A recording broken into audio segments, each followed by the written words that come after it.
Chapitre 5. Kilorglin. Quand nous arrivâmes au manoir de Farelchet, l'épouvantail marchait de long en large devant le portail, la mine anxieuse.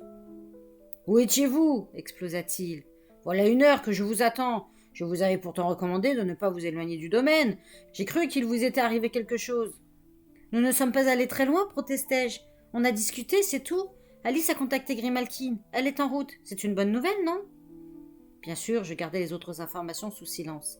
L'idée de collaborer avec la sorcière perturbait suffisamment mon maître. Inutile de lui apprendre ce qu'elle avait fait subir au commandant des troupes ennemies. Il parut un peu rasséréné. « Certes, petit, c'est une bonne nouvelle. Des décisions ont été prises en votre absence. On en a parlé au petit déjeuner, mais tu avais la tête ailleurs. Dans 2 ans, tu auras achevé ton apprentissage. Tu seras toi-même épouvanteur. Il est temps que tu commences à raisonner et à agir en épouvanteur.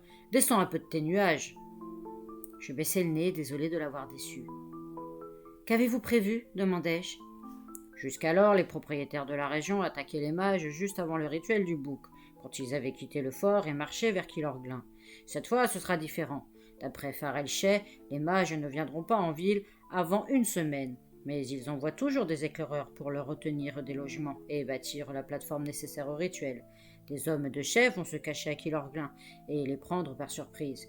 Nous irons avec eux. Le but est de capturer l'un de ces mages et de l'interroger. Nous tâcherons de découvrir certains secrets de la cérémonie, peut-être même d'apprendre comment l'arrêter ou l'empêcher. Le plus délicat sera de parvenir à Kilorglin sans être repéré par les espions des mages.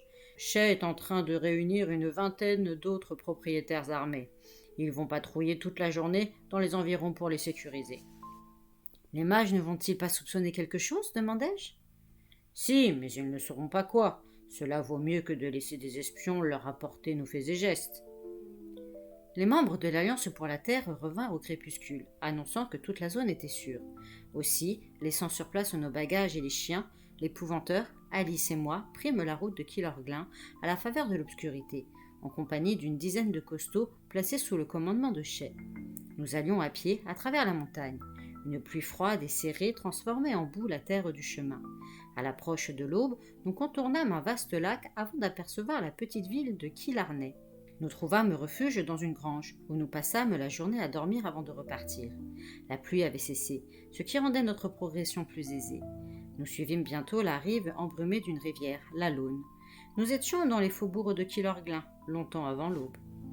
Nous dressâmes notre campement dans un vaste champ boueux, parmi une foule de gens venus à la foire de Puck. Tandis que nous nous réchauffions devant le feu, l'épouvanteur fit part de son étonnement à Chet. « Comment se fait-il qu'autant de gens soient déjà rassemblés ?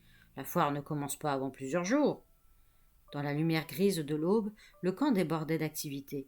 Les marchands avaient dressé des étals et vendaient des saucisses, des oignons, des carottes. Des chevaux galopaient en tous sens, bousculant les piétons. « Personne ici ne paraît souffrir de la faim, fis-je remarquer. »« Il y en a toujours qui prospèrent en dépit des difficultés, » dit Chet. « Mais croyez-moi, les bouches affamées ne manquent pas dans les environs. Beaucoup sont trop affaiblis pour marcher jusqu'à Kilorglin. Malgré tout, la foire reprend chaque année davantage d'importance. Qu'elle ait lieu en été ou en hiver ne fait aucune différence. Même par mauvais temps, les gens affluent par centaines, venant de Miles à la ronde. Beaucoup sont là pour vendre ou troquer des bêtes. Mais on trouve aussi des rétameurs, des diseuses de bonne aventure, ainsi que des voleurs à la tire. Les auberges de la ville sont vite saturées. Il y a bien d'autres champs comme celui-ci, qui seront bientôt emplis à déborder. « Et les mages » demanda l'épouvanteur.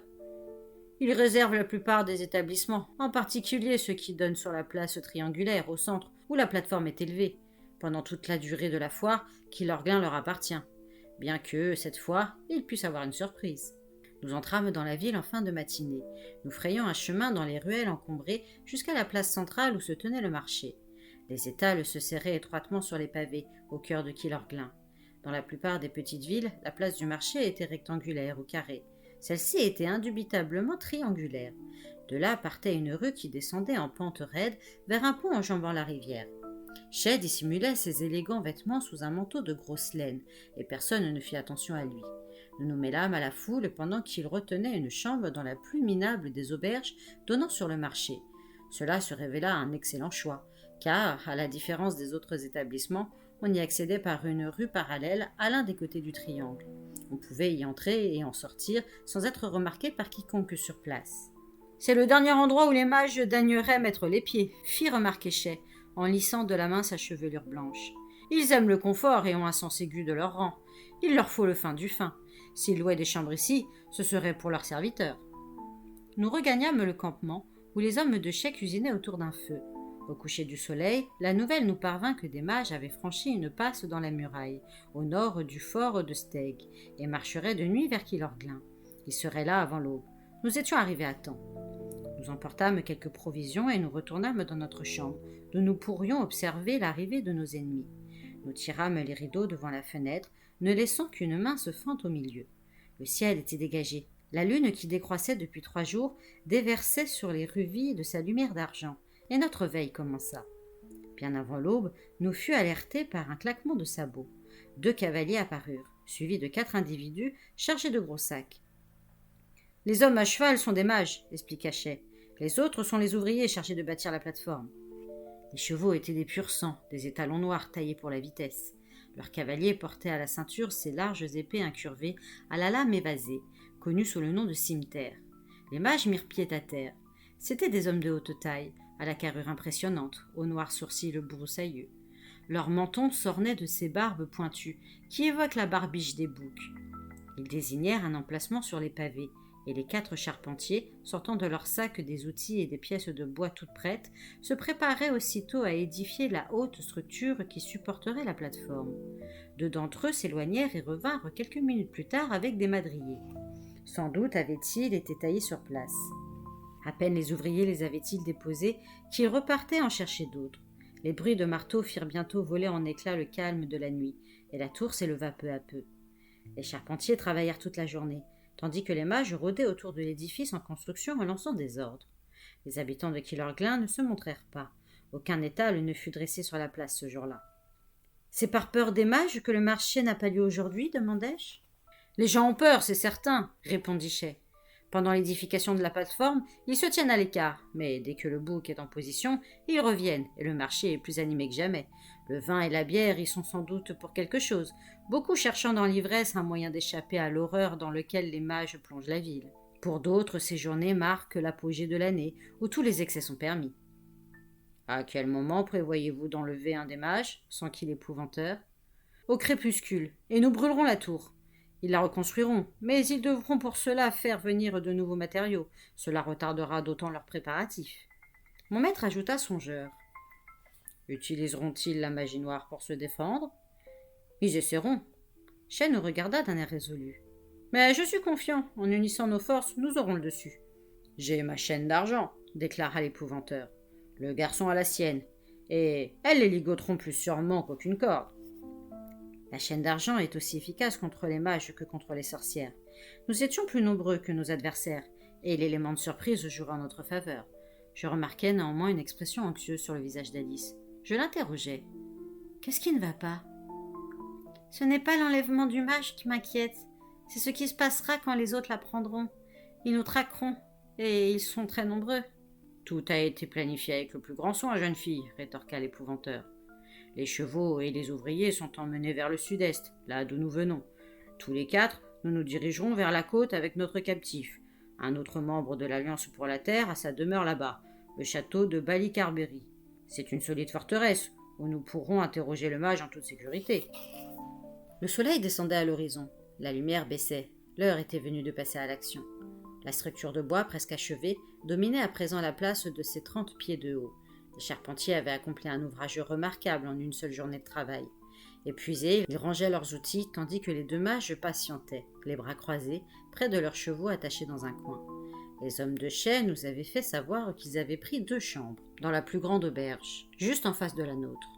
Ils s'y retireraient bientôt pour la nuit. Nous quittâmes notre poste d'observation pour descendre dans la rue. Nous gagnâmes la place du marché, prenant soin de rester dans l'ombre. L'épouvanteur et Chay en tête, nous entamâmes une lente et furtive approche. Les hommes en arbre venaient de l'autre côté, ce qui ôterait au mage toute possibilité de fuite. Les chevaux hennirent soudain nerveusement. Sans doute avaient-ils perçu notre odeur.